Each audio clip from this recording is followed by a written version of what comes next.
The Laura Ingraham Show. Raymond's always like, oh, yeah, I'm going away for a few days. Then it's like 3 weeks later he comes back. Oh, come on. You are just never stay put. This is Raymond always. I never stay put. This is what I haven't traveled in like 2 months. Oh, you haven't traveled in like 2 minutes. Give me a break. No, you always say. Their trunks are always packed on the front stoop.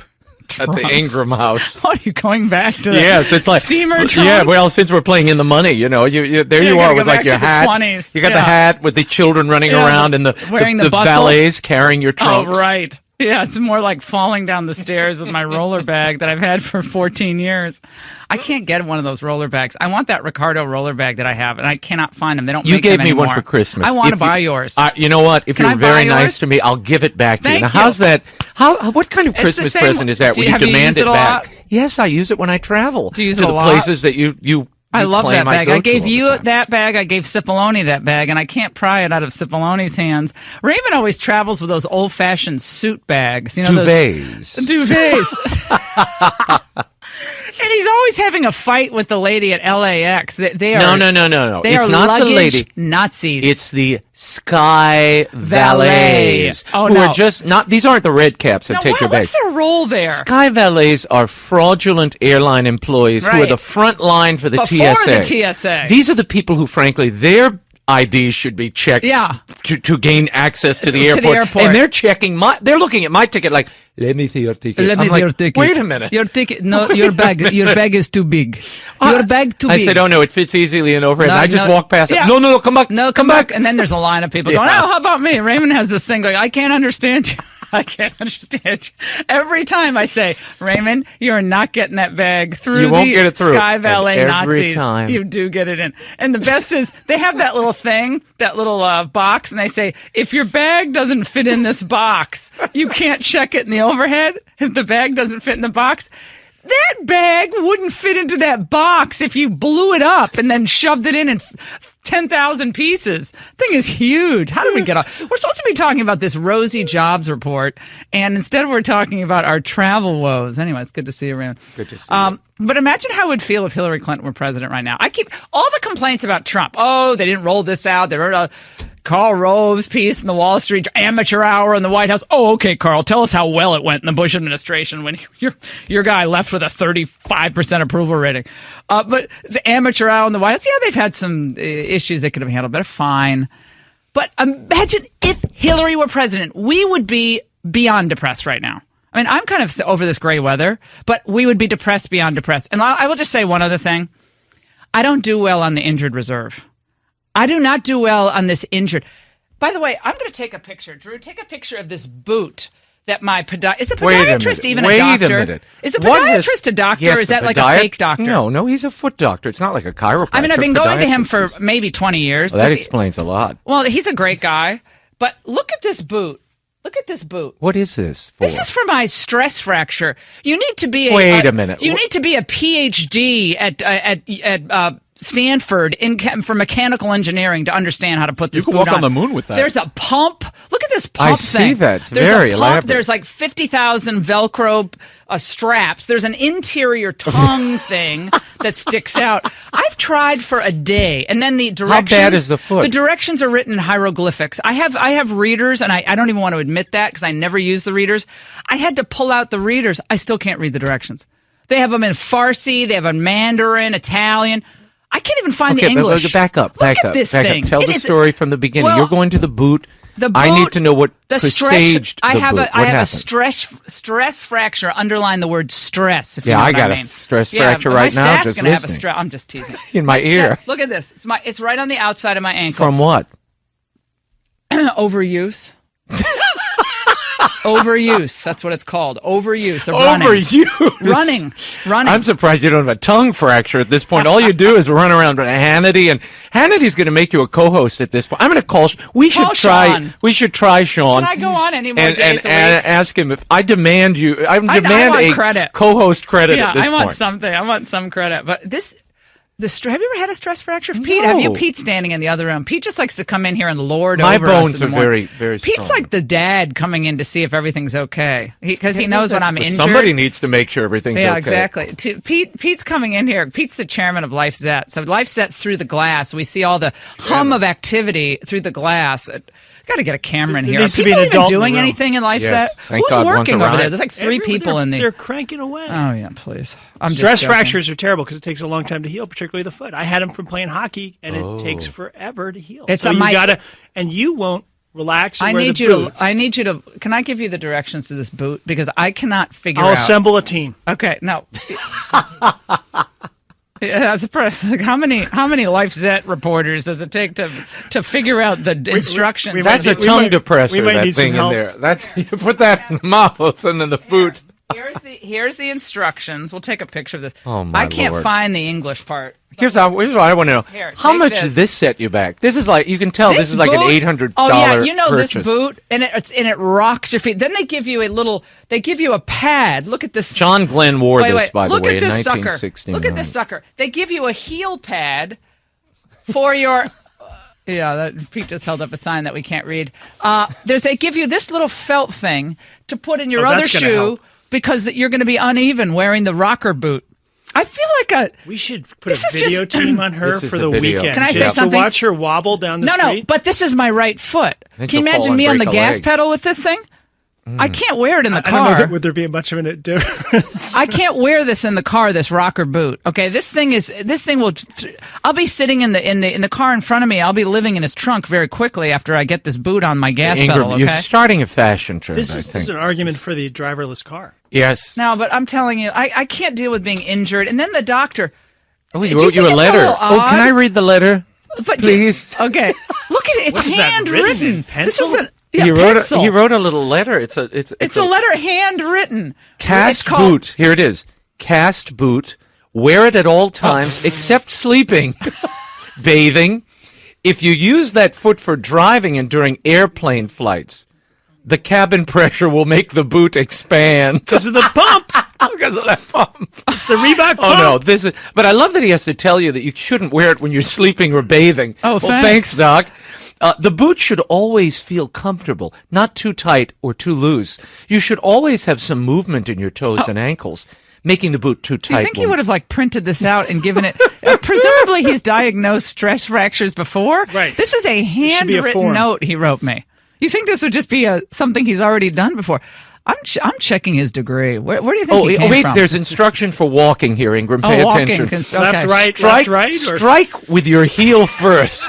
Come down flat, and then lift up the foot 1 inch off the ground. Do not try to bend the boot foot at toes. Ben, you The couldn't boot bend foot. this. You now have a boot foot. You couldn't bend this thing with a with a vice that they use for monster trucks. Yeah, I got to tell you, this thing really looks like a Buick on your foot, and I love this note. He must have had these left over from prior. Try to These get are like a Star Wars discontinued. costume. These are discontinued. Boris Karloff wore that in the movie.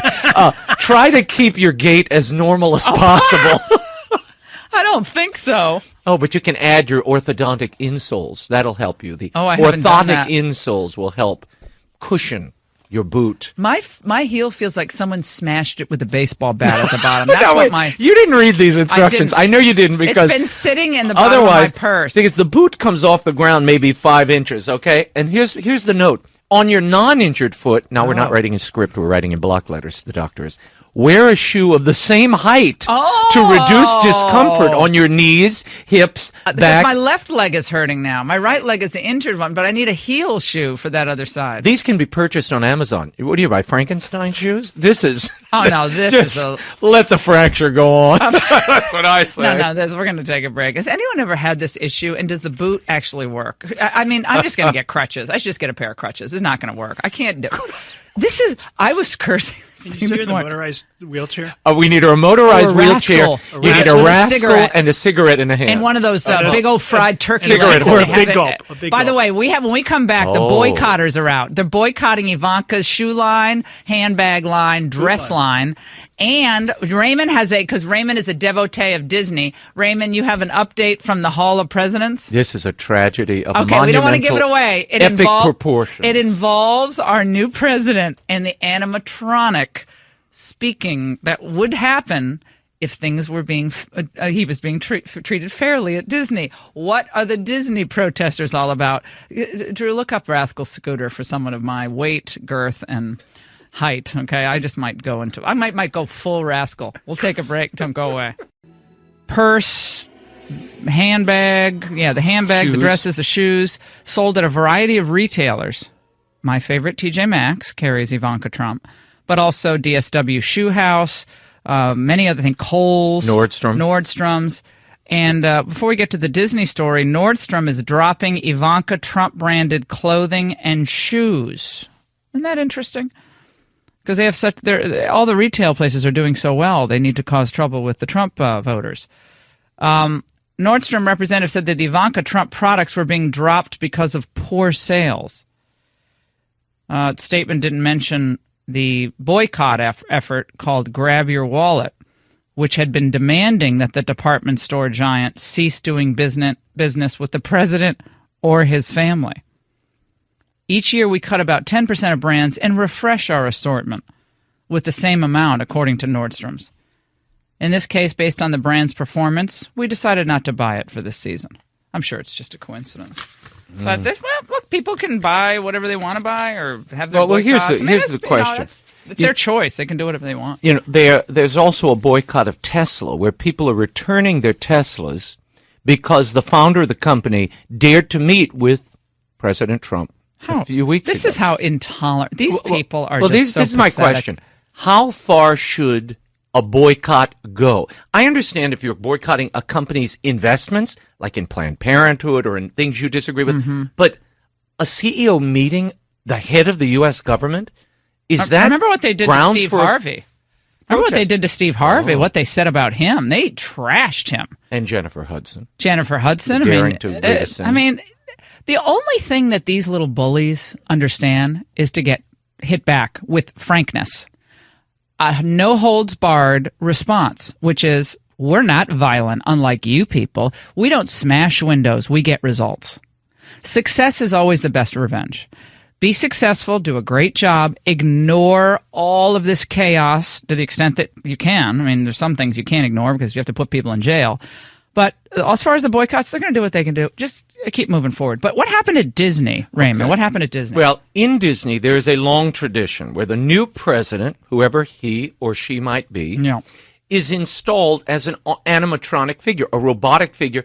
And they normally go to the president. Really, since Reagan, they have gone to the president and recorded an address that is then played via this robot in the Hall of the Presidents. This is President Obama, for instance. What do you say, frog, looking up at the rock? Is that Maya Angelou? I said, yeah, it's Maya Angelou. Oh, no, that was a bore. No, I couldn't take that. So then at the end, after they go through a pageant of American history, the curtain goes up and there are all the presidents. And then the current president stands and gives a speech. Well, there is now a petition that reads, he has tainted the legacy of the American presidency forever.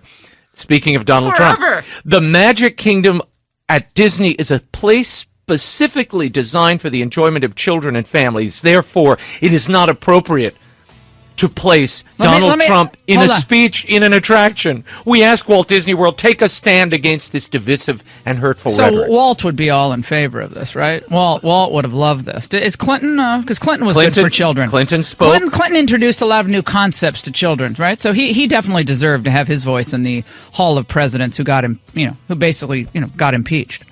So the question is, is this a valid petition? All right. He had a machete. And they say he's still alive. It does seem strange that you could be alive after 5 shots to the stomach. The French Prime Minister described the attack as terrorist in nature. A second person has been arrested, but not known if at this point if they were linked to the attack. The identity and nationality of the attacker has not yet been released. We'll bring you updates on this as we know it. The terror probe has been launched. Donald Trump has already tweeted about it, saying a new radical Islamic terrorist has just attacked in Paris. Tourists were locked down. France on the edge again. Get smart, U.S. ! So that's from Trump this morning. We have news on Russia. Very, very interesting development on Russia as Nikki Haley, the new UN ambassador, yesterday spoke out. We'll tell you what she said. And a lot more. Joining us now is Alexander Vershbow, who is the former American ambassador to Russia and NATO, former Deputy Secretary General of NATO, and he joins us now on the issue of sanctions and perhaps changes in our relationship with Russia. Trump has said, he doesn't know much about Putin, but he'd rather have a better relationship with countries if possible. But he said he doesn't know if it's possible with Russia. Здравствуйте, как дела? Hi, Alexander. How are you? I'm well. How are you? I'm very well. Do you speak Russian? Да, говорю по-русски немножко. Немножко, без акцента. I hear the немножко part. That's okay. When I saw your name, I said, okay, is Alexander Russian? Then we can really have some fun on the air. Really confusing people with our Russian. Let's talk, Alexander, about there seems to be a divide in the policy right now in the Trump administration. There seems to be a number of individuals in the West Wing, and perhaps the president himself, who moving toward perhaps having a more positive relationship with Russia going forward. And then Nikki Haley, and we'll play the sound for you. Nikki Haley said this yesterday. I consider it unfortunate that the occasion of my first appearance here is one in which I must condemn the aggressive actions of Russia. It is unfortunate because it is a replay of far too many instances over many years in which United States representatives have needed to do that. It should not have to be that way. We do want to better our relations with Russia. However, the dire situation in eastern Ukraine is one that demands clear and strong condemnation of Russian actions. Well, Trump didn't really address this clearly during the campaign, but there was concern from a lot of neoconservatives and I think traditionalists in foreign policy, a lot of the people who condemned Trump in their letter, the foreign policy elites. So what's going on here? Well, first of all, I think that what Nikki Haley said was spot on, just right in stressing that it is certainly in our interest to try to improve relations with Russia. And in that sense, the president's instincts aren't in any way to be criticized. The question is, how do you go about that? Do you basically sweep under the carpet the big problems Russia has created over the last couple of years, most notably the aggression against Ukraine, for the sake of partnership on fighting ISIS or other things? Or do you continue to insist that Russia live up to its own commitments, get out of Ukraine, and come back into compliance with the rules of the game in Europe? If we don't insist on that, we're just asking for trouble down the road, and maybe even new wars in Europe. Remember, 10,000 Ukrainians have died over the last 2.5 years, even as Russia denies that its troops are even in there. So you can't get off on a relationship with this kind of huge issue dividing us, and I think Nikki Haley spelled out exactly what needs to be done. What exactly would our reaction be if Russia continues to be aggressive, as all the reports coming out of the region indicate that they are, inside of Ukraine? Shelling, we're getting tweets from people there. I think they haven't heard this level of shelling in months. And let's say Vladimir Putin thinks there's an opening for him to go into Lithuania or Latvia or any of the other former Eastern Bloc countries that may seem vulnerable because of their economic condition or other Russian propaganda inside the country working in Putin's favor. America, at that point, in your estimation, should do what? Well, first of all, we need to maintain the sanctions that were imposed over what they did in Ukraine as a way of discouraging them, deterring them from doing any more damage. And I think the sanctions, while they haven't by themselves led Russia to reverse its course, they have, I think, prevented them from going even farther into other parts of Ukraine and maybe other neighbors where they do also harbor some territorial ambitions. At the same time, we have to maintain the strengthening of NATO that has been carried out over the last 2.5 years, including the decision to put some rotating troops into the Baltic states, into Poland, so that Russia doesn't even think about some sort of gambit like they pulled off in Crimea.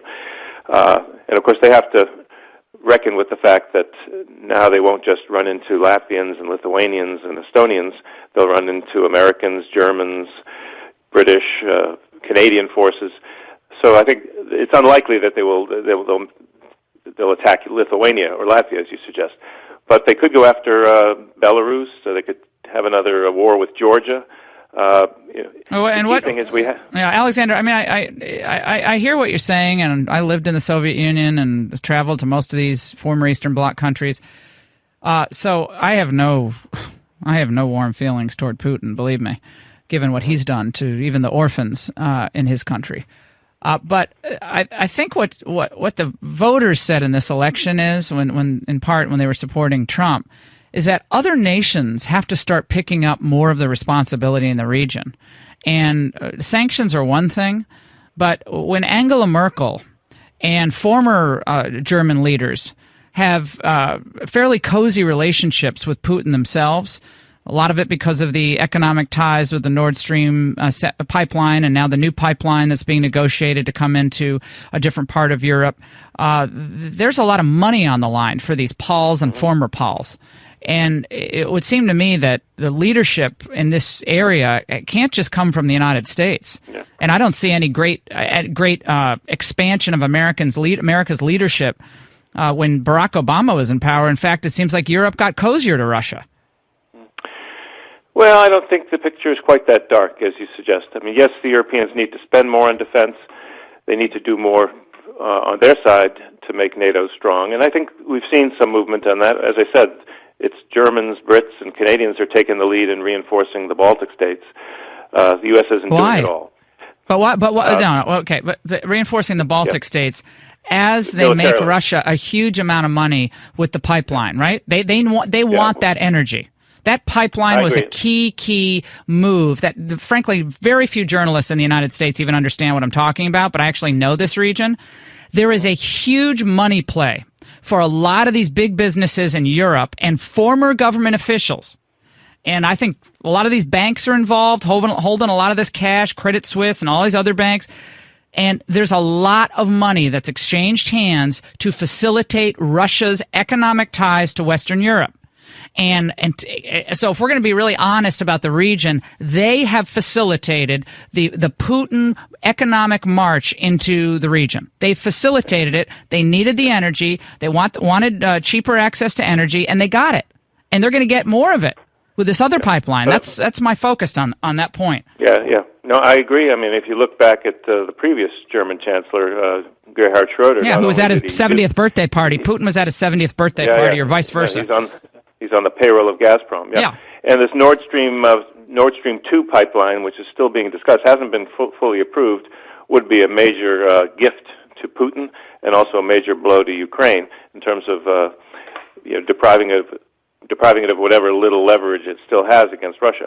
But I think on the positive side, the Europeans have actually given up more in terms of business and deals with Russia by complying with the sanctions than the U.S. has, and they are quite determined to stick with it. And even German businesses now recognize that sometimes principle comes ahead of profits. So it isn't perfect. There's still mixed signals coming out of Europe. Some countries are desperate to get rid of the sanctions, but on the whole, Merkel has been much more of a realist about Putin than her predecessors or many other European leaders.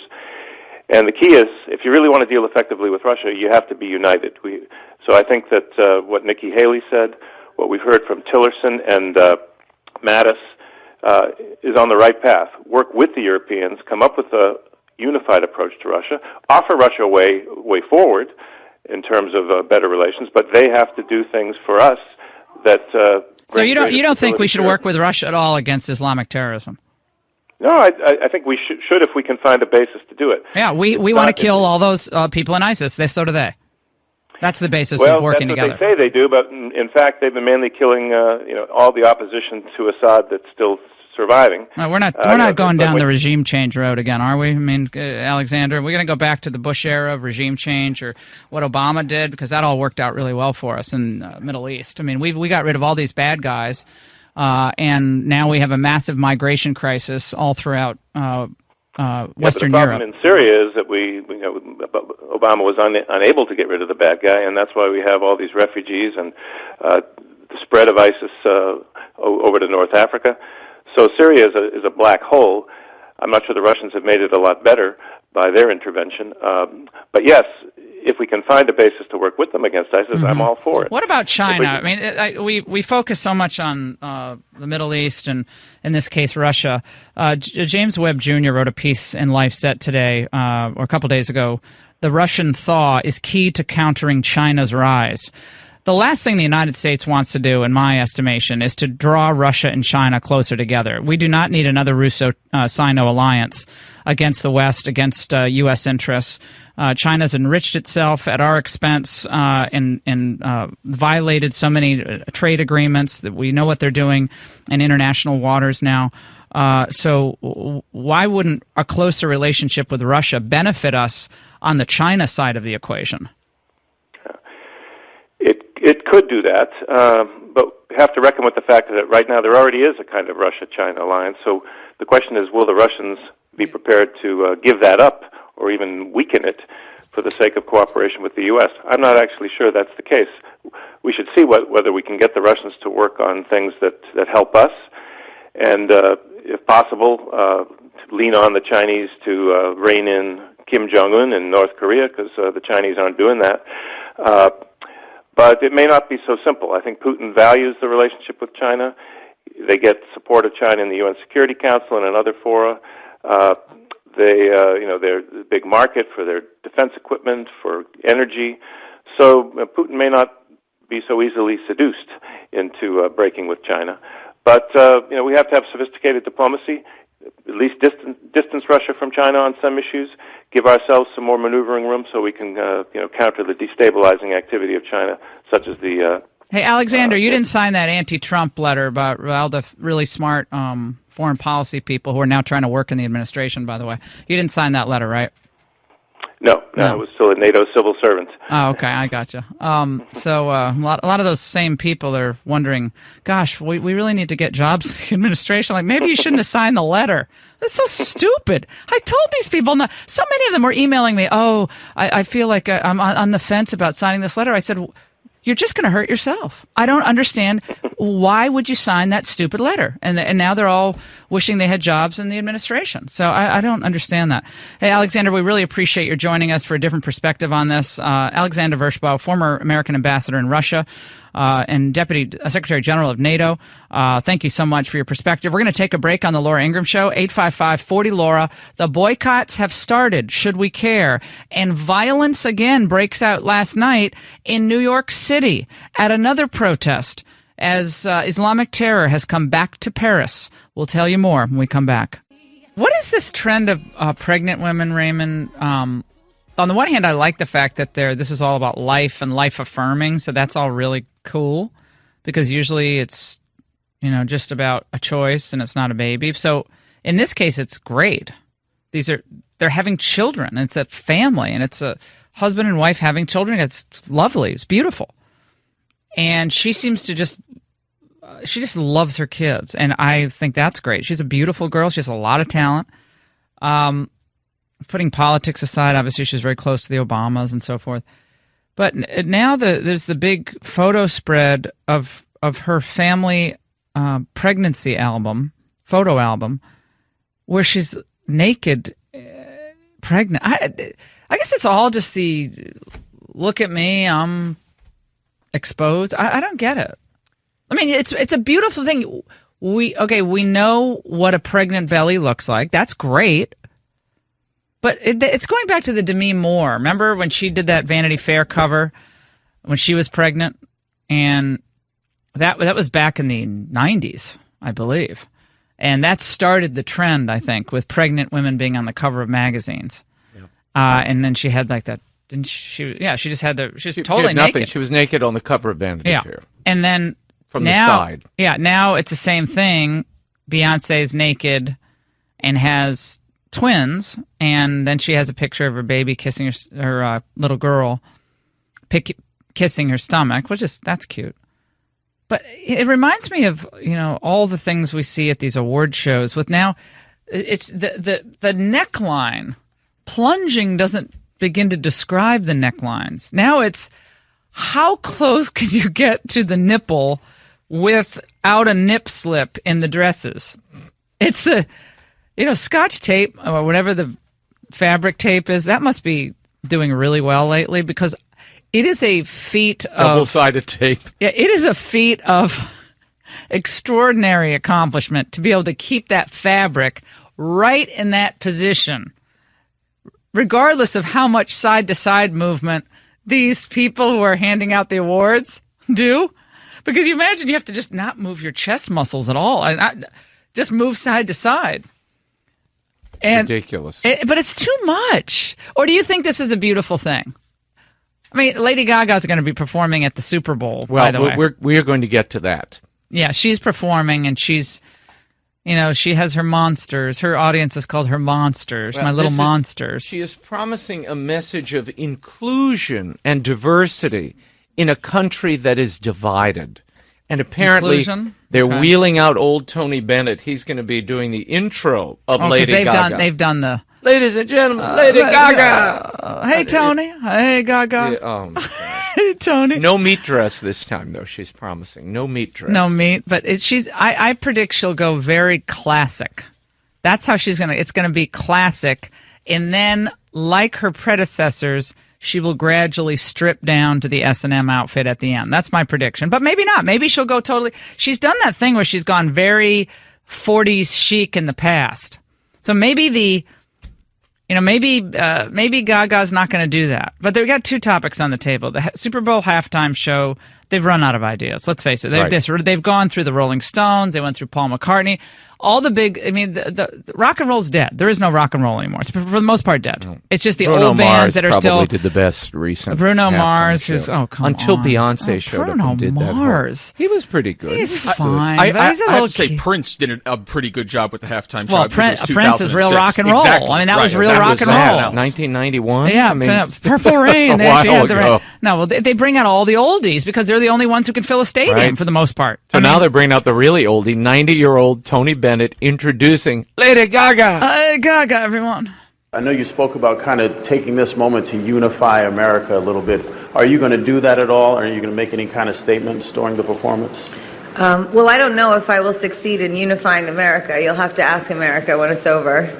But the only statements that I'll be making during the halftime show are the ones that I have been consistently making throughout my career. I believe in a passion for inclusion.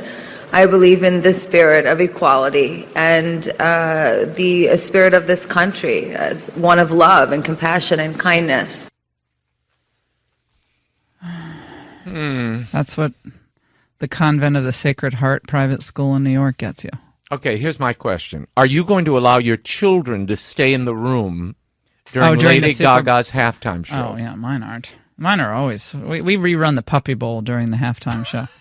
I can't wait for the Puppy Bowl. It's on Animal Planet. They were Fox and Friends. Those people have the best gig during Super Bowl weekend. All the Fox and Friends hosts. They have to go down there.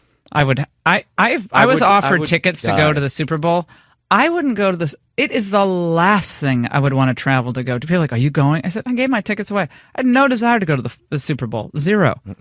I mean, I didn't even go to the national championship, the Alabama thing, because it's just, I'd rather watch it on television. So who oftentimes. Are you pulling for? It's a hard one for me. I know, because I know you love Tom Brady. Well, very close to him. You Pretty Boy, well, see, he's kind of like Trump. So now Pretty Boy is in my... Oh. He's getting into my good graces because he does like Trump. Contrary to what his wife tried to tell the world, he loves Trump. Okay, they're friends. Bob Kraft is friends with Trump. Okay? Bob Kraft was on Fox and Friends this morning, and he's the owner of the Patriots. I sat next to him at dinner couple weeks ago, 2 or 3 weeks ago.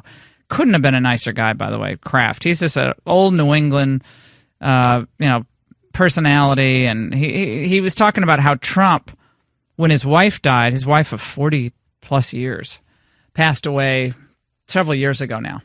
What Trump did as far as reaching out to him for an entire year.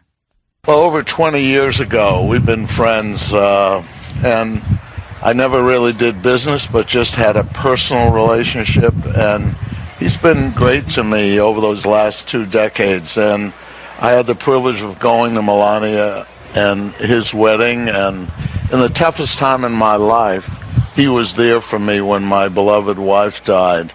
5.5 years ago, and he came to the funeral with Melania. He visited me at my home Memorial Week. He called me once a week for a year. How are you doing? I was really depressed, and he invited me to things, and he looked out after me. Well, he is that kind of person. I mean, he really is. I mean, he does that for people. And that's a side of Donald Trump that a lot of people don't know. I do know that side of Trump. And it's nice for Kraft. Probably is a Democrat. I don't know. I mean, independent. I'm sure he probably voted for Trump. But, you know, he was devastated. You know who else helped him get through that year? Tom Brady. Two of them are best friends. Tom Brady views Bob Kraft as a father figure, and they're extremely close. And I mean, Tom Brady wouldn't still be at the Patriots if it weren't for Bob Kraft. But he wanted to build his legacy as perhaps the best quarterback of all time. And if he wins the Super Bowl on Sunday, I don't see how anyone comes close to him as the best quarterback of all time. But who I want to win, that's a long-winded way of saying the Patriots. But it gets boring when the Patriots win all the time. Everybody, I say this. That's why year. Everyone wanted the Cowboys. Right. They wanted the Cowboys, and those ticket sales dropped after the Cowboys. Right. Because everybody's been beaten by the Patriots, every individual team. So you don't want to root for them because they bulldoze everybody. Yeah. But I am. This is a little like. Well, you're New Orleans. This is a little like Thomas Jefferson versus we got Aaron an Burr. Alabama player on the Falcons. This is like Jefferson versus Burr. You have to make a decision. You don't like either. But as a Saints fan, I will never and can never support the Dirty Birds. So I'm with the Patriots. You hate the Falcons. I cannot stand the Atlanta I don't Falcons. like Atlanta They're teams like at all. mortal I'm enemies. sorry. I don't like New Atlanta Orleans. teams. I never have. Didn't like the Braves. I like Atlanta. I just don't like Hotlanta. the Dirty Birds. Julio Jones. Julio Jones, Laura. That's what you're thinking of. Well, he played great wide receiver. Yes, he played when you were I was at Alabama. Yes, I was at Alabama. Well, when you're living in Alabama, you don't have a pro football team. You don't have a pro basketball team. So your closest team is usually Atlanta Falcons, especially when you're in Birmingham. It's only 2 hours away. Did you say especially? What? Did especially? Especially. Okay. I got to tease you, Drew. But Drew likes. I like the Falcons. Matt Ryan's a great guy. He's from Georgia. Very hardcore conservative. You'll like that about him. Yeah, Jones is trying to. I don't want to politicize my sports. I don't want politicized Jones sports. wants to wreak havoc on the Patriots defense. He wants to do that end zone dance big time. He is jacked up for this game. Well, he's the best wide receiver in the NFL without a doubt. Who's the wide receiver for the Patriots? Who's the kid who's a wide receiver?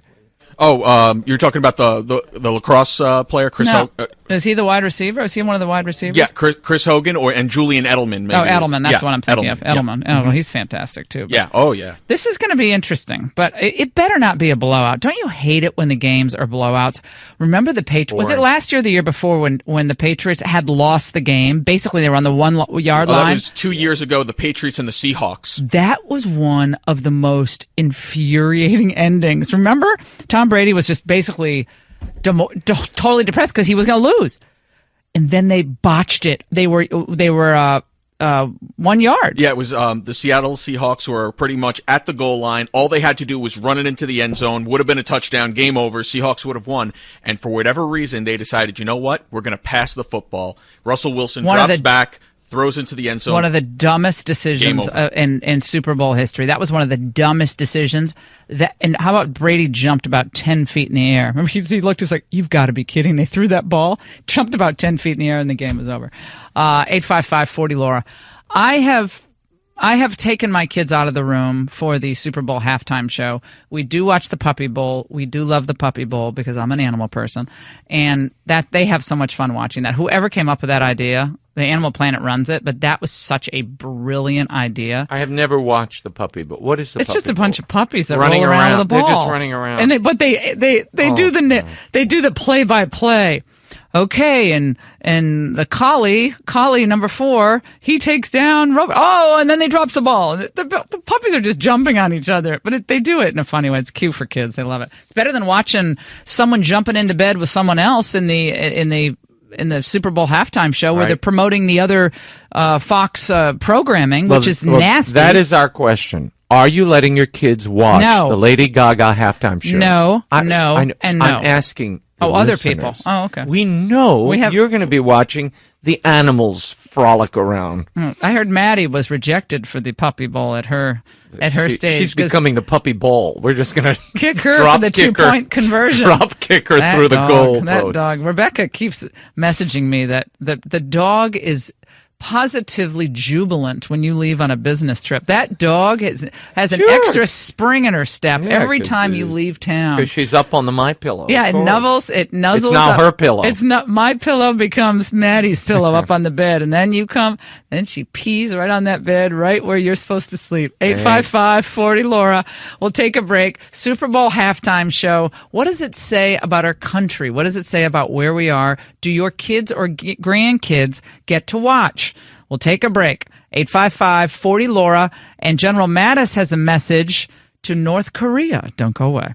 Look, she actually has a pretty good voice. Have you heard her sing, like when she sings ballads, Raymond? She actually, I know no one compares to Ella she has a beautiful voice. She has a strong voice. Yeah. It's you know. She's talented. She always mucks it up with politics. I don't know why she feels like she needs to do that. She's a provocateur. Right. It's somebody who's not total. Look, she's the Milo of singing. Or the Madonna of our age, where she's always reinventing the look. And now I have dreadlocks, and now I'm bald, and now she arrived in the egg at that one award show. And she the was meat in an dress. That's also stupid. Yeah. I'm just so sick of the stupidity. It's all dumb. It's all play acting, though. She plays little roles. And, I mean, you don't know who she is.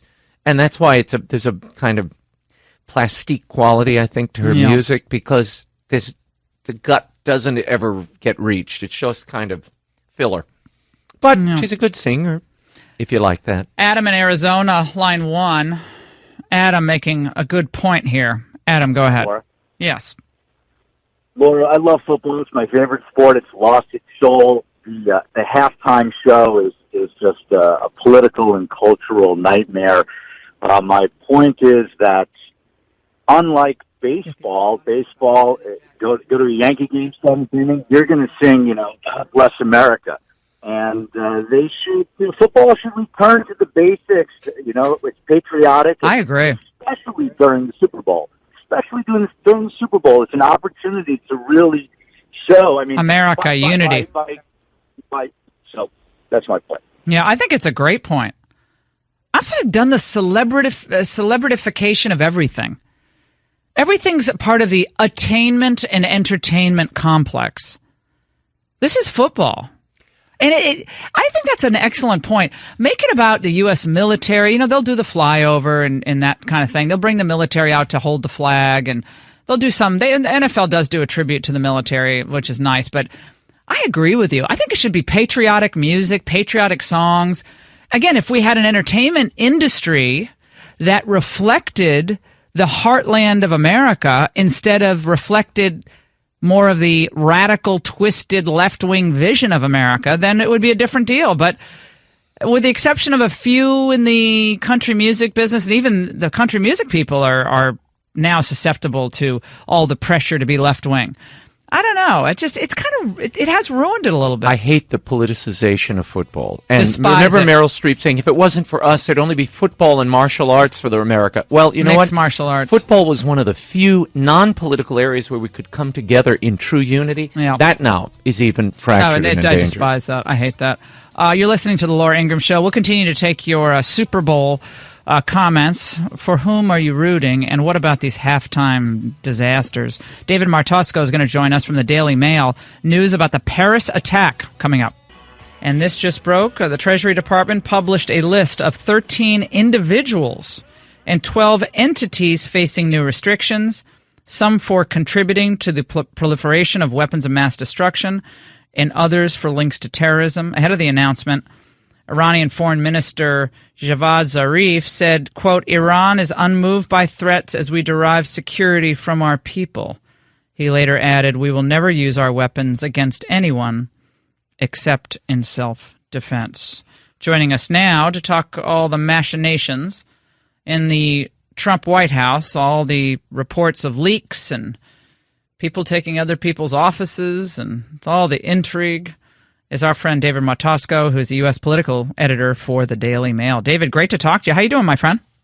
I'm doing great. Thank you so much for having me on. Absolutely. Let's talk about Trump and foreign policy. Everyone's focused on the immigration deal lately and that kind of hot button stuff. But some interesting movements here. You had Trump during the campaign talking about Russia as potential ally and fighting ISIS. Then we had Nikki Haley yesterday come out and, we're doing more saber rattling against Russia. And then yet today on the Iran front, they seem to have put Iran on notice and actually taken action.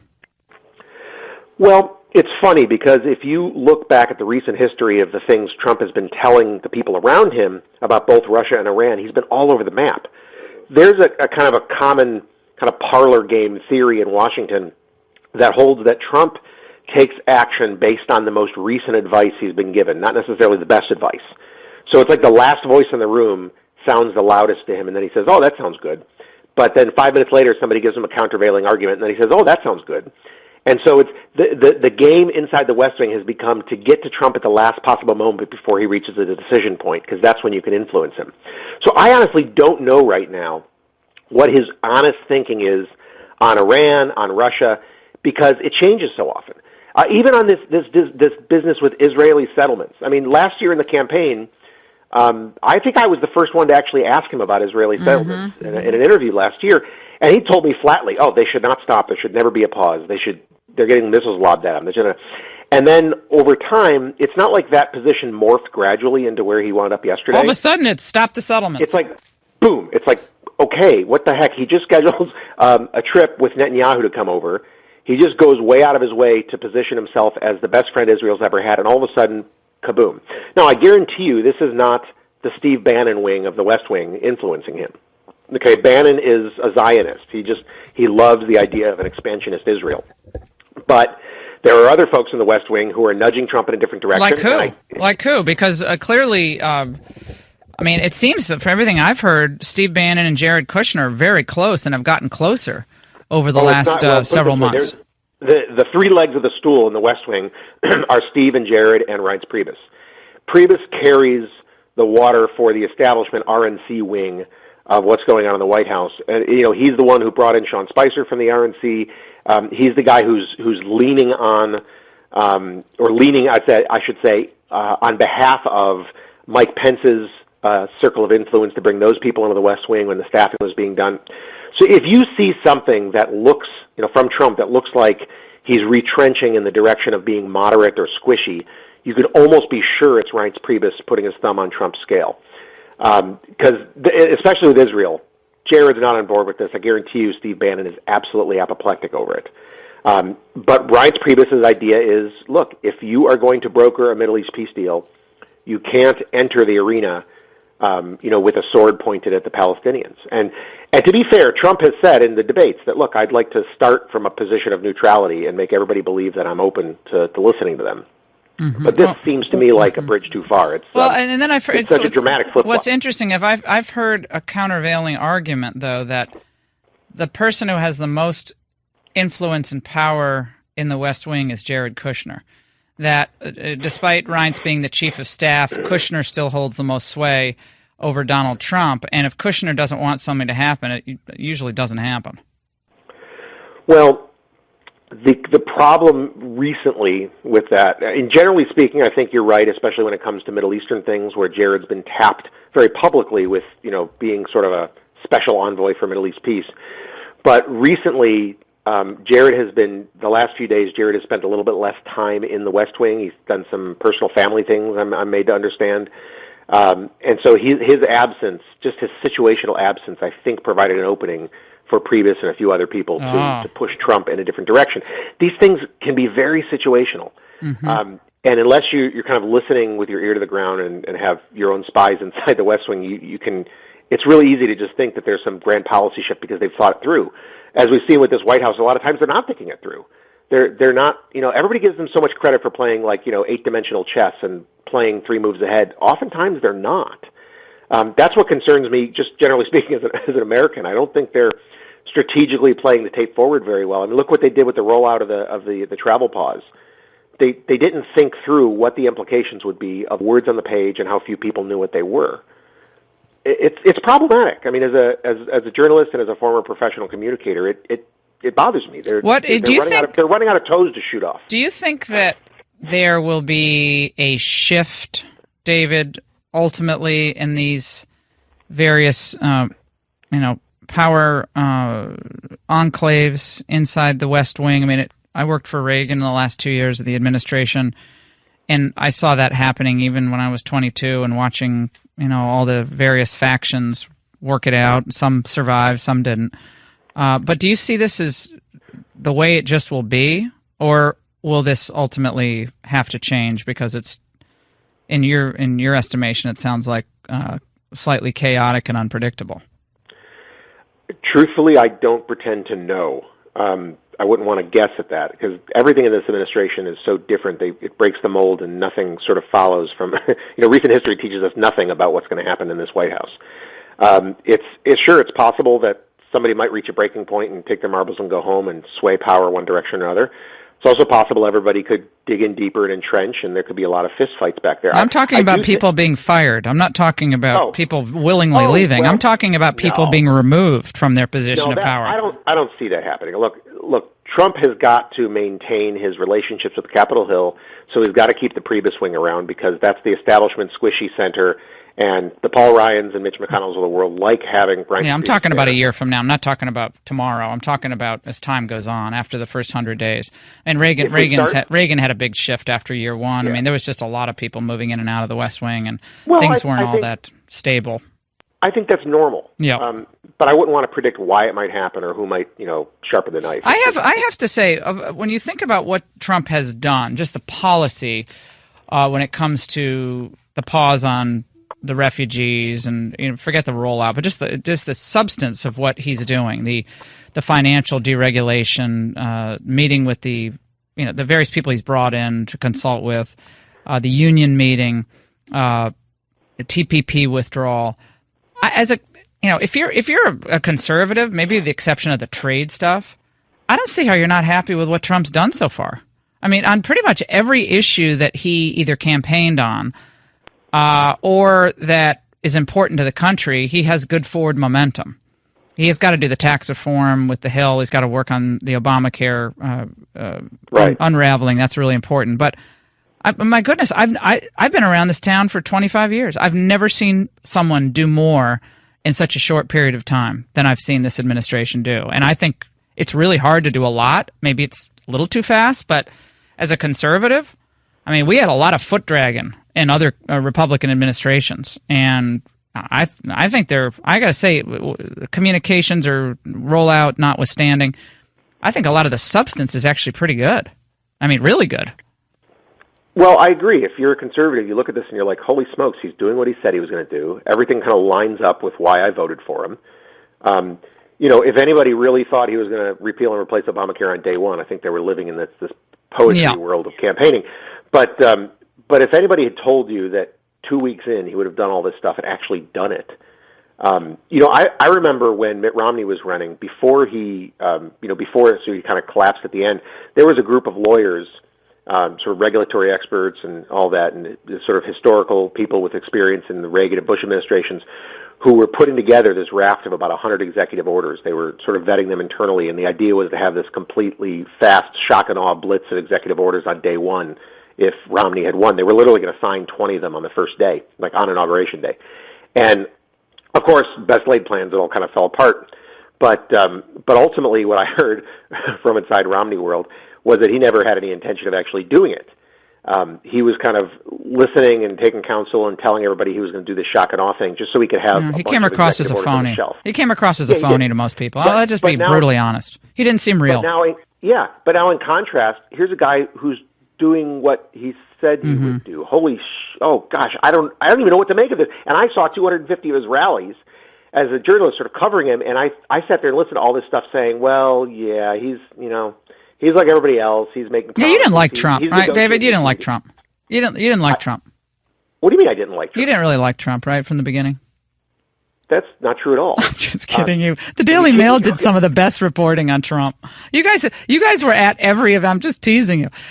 Daily Mail was at like every event and actually showing pictures of what the crowds look like going in, going out, and at the rallies. I actually talked to probably 1,000 of them over the space of the campaign. At the very beginning, it was just me and Bob Costa from the Post covering him. And it was very easy to get time with him because nobody thought he was serious. Nobody thought it was a carnival act. It was like, if you're not an entertainment reporter, why talk to him? Mm-hmm. But, we were very, very fortunate that we got in on the ground level with Trump. And, at the beginning, you could literally call Hope Hicks and say, hey, can I see him backstage? And she would literally, show you to his dressing room, close the door behind her and say, have fun, boys, and just leave you alone with him for 20 minutes. It was insane. Yeah. I mean, can you imagine that now? Those were the days. But, and then that, you parlay that into interviews in the office and you ride on the plane, you just kind of get close to him. And then because you're close to him, you get a sense of the complete person. Mm-hmm. You see him away from the campaign shtick, from the rally shtick, and you get to see him in a room with just you and him or four or five people, and you get to see the sort of contemplative, thoughtful, he's interesting. A little bit intellectually curious side of it. I mean, I'll give you an example of sort of how his mind works. I'm sitting in his office once, middle of 2015, and it was very early on. People were asking a wide variety of questions, just kind of pin him down, see who he was. So I asked him a question about repatriating offshore money and the tax rates. And I said, well, what's the right tax rate to charge people to bring back these trillions of dollars? It can't be 38% and it can't be 0. What's the right number? And he looked at me and said, David, I have no idea, but I know who knows. So he picked up the phone, called his secretary, said, get so-and-so in here. In walks this sort of bespectacled lawyer, everything but the green eye shade, he's kind of a numbers, a tax lawyer. He says, David, ask him that question. So I said, what's the right number? And he said, well, we've actually thought this through, and the right number is 10.166%, but we'll round it down to 10%, and here's why, and he explained it. I was like, okay, fine, thank you. The guy leaves, and Trump looks at me. Now, I'm gonna expurgate one of the words here, but he says, David, how effing cool is that? We just learned something today, both of us, and I hired that guy 8 years ago. How cool is that? That's neat. Well, he's so much for not being... He was rejoicing in the casting of it. He just... He was giddy and gleeful because he was able to be a good manager and think, forward and all that stuff. That's the kind of stuff you see, and that's the kind of stuff that influences the coverage and makes me write like he's not a carnival barker, because he's not. People were focusing on the fact that he was teasing Schwarzenegger at the beginning of the prayer breakfast, and you just don't do that at the prayer breakfast. You don't talk about ratings. Schwarzenegger was in on it. I think honestly, that was I really planned. honestly believe that it's planned, and the idea is to get Schwarzenegger some ink and get people more curious about The Apprentice again. And I think it's a put up job. Why don't we switch jobs? Schwarzenegger got the better. He got the better of the deal at the end for sure. But that helps The Apprentice. That helps The Apprentice. Helps Burnett. Does, which is the only reason he would do it. Yeah. David, loved having you on. Come back soon. We didn't even get into the horrific Paris developments that the Daily Mail's all over, but we're reading your coverage, and as always, thanks so much. We'll talk to you soon. My pleasure. Thanks for having me. All right, we'll take a break on the Laura Ingraham Show, 855-40-LAURA.